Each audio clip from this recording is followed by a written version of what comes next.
News every 15 minutes, weather every 10, and sports twice an hour. Newstalk, KGVO, AM 1290 and 101.5 FM. You're listening to Montana Morning with Peter Christian. A boat explosion sends 3 Montana children to a Seattle burn unit. Good morning, everyone.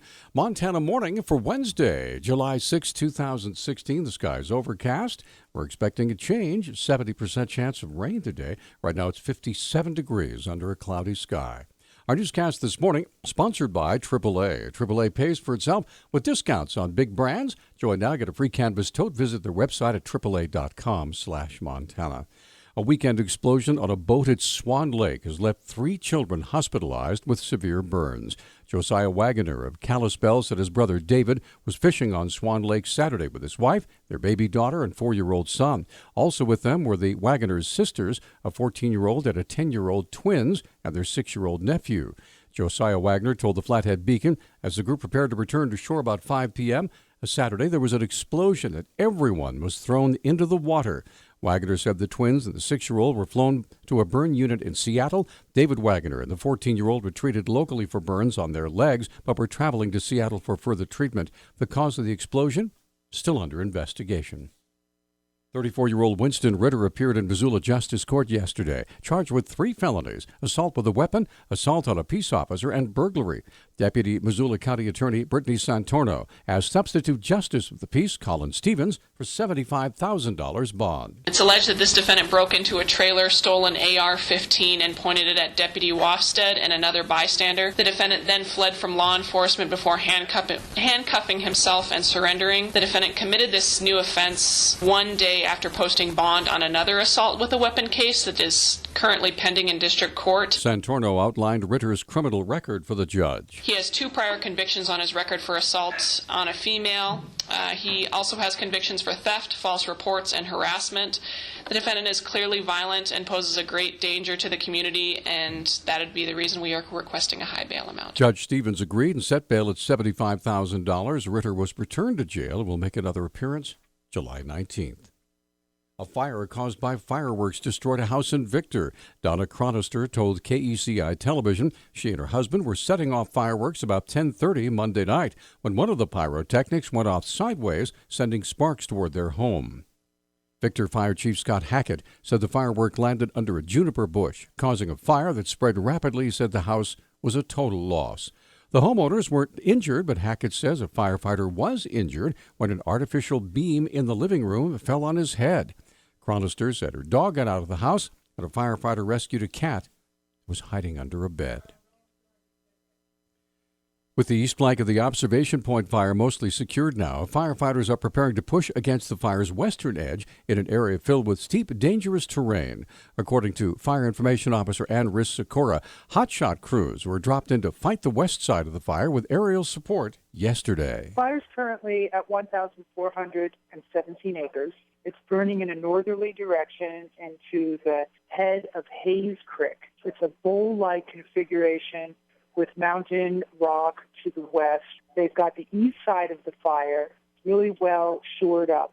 So now they're putting their energies on the west side of the fire. Firefighters are hoping to stop the northern burn in the bowl near the headwaters of Hayes Creek. They will be putting in some hotshot crews to work up the west side of the line in a northerly direction toward that Hayes Creek bowl. So with the east side looking good and work on the west side, the plan is to come around and pinch the fire off at the top. Now, this may take 4 or 5 days to accomplish, weather permitting. That's the current plan. If all goes well, the containment of the observation fire could jump significantly by this weekend. However, strong winds and hot days could change that picture.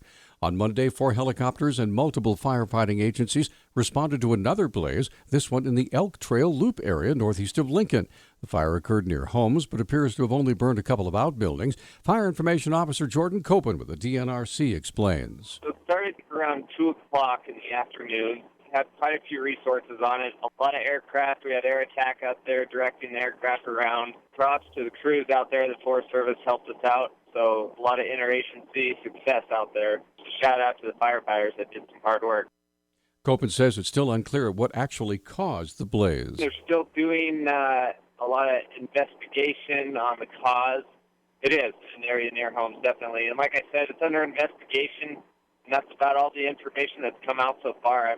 I'm working on getting more information at the time, but we're working on that investigation report, and as soon as things come out, we can definitely get that information out. The fire quickly burned about 10 acres in an area near a field, which could have pushed the fire even further, but crews quickly stopped the fire's spread. The potential of the fire was so great that evacuation advisories were issued for the Scapegoat Wilderness area north of Elk Trail Loop.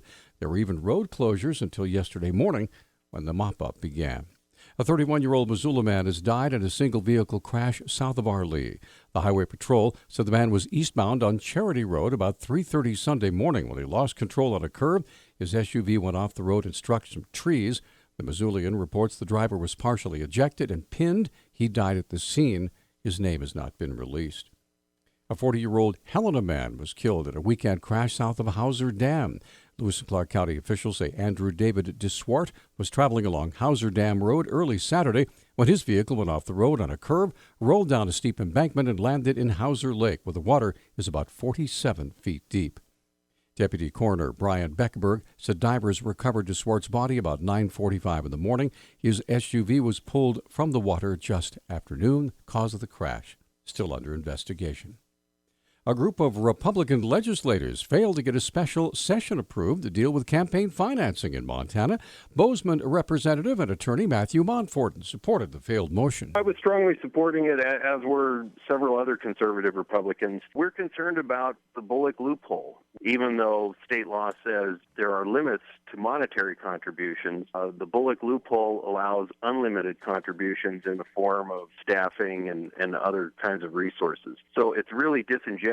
Montfort described the vote as lopsided and unfortunate. Even though the special session would have cost around $100,000, Montfort believes it would have saved the state money. Every Democrat voted against it, and the phony liberal rhino Republicans voted against it as well. It would have cost probably around $80,000 to $100,000, but unfortunately the campaign contribution lawsuit that's going on right now has costed the state over $1 million, and it's now back on appeal. It will probably cost the state another $1 to $2 million. So this is actually going to save the state a lot of money. The final vote against the special session was 74 to 20.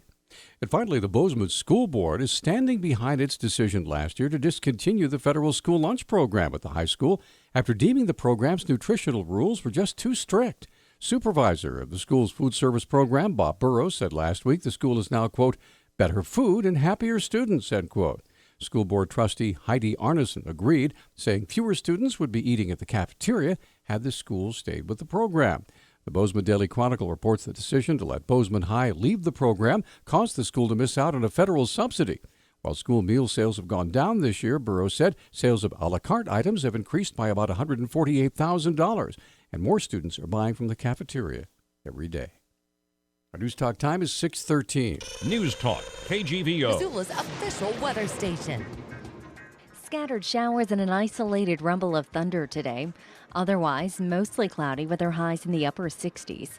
Tonight, slight chance of a shower with their low temperatures in the mid-40s. I'm meteorologist Brooke Foster for Missoula's KECI 13.